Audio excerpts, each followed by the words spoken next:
This is Acorn Joinery Services, just showing you a video of how to take out an old door and frame and replace it with a new door and frame.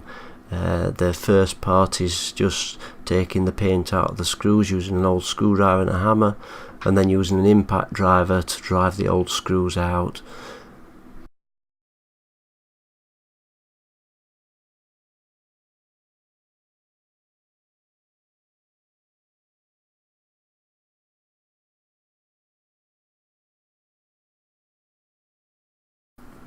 And then carefully removing the door from its existing pockets.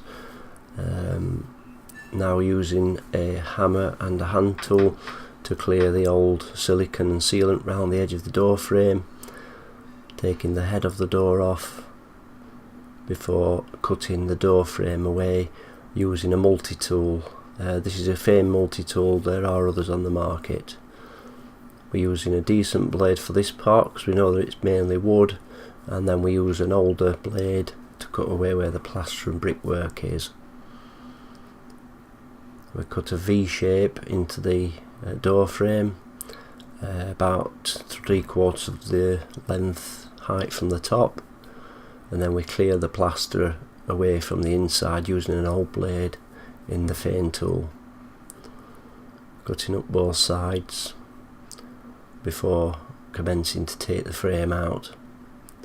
Using an old scraper and then a nail bar or crowbar, we'll knock it against the scraper so it doesn't damage the brickwork and commence to take the frame out. It's a useful tip, this one. As you can see, very little damage to the brickwork compared to just shoving the nail bar against the brick.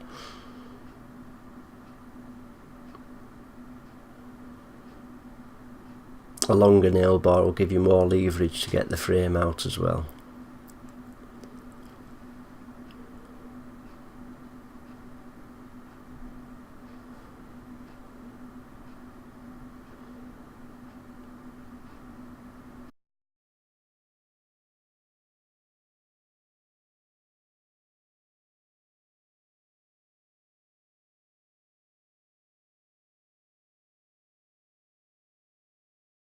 There it goes, and the frame can be pulled away safely and carefully.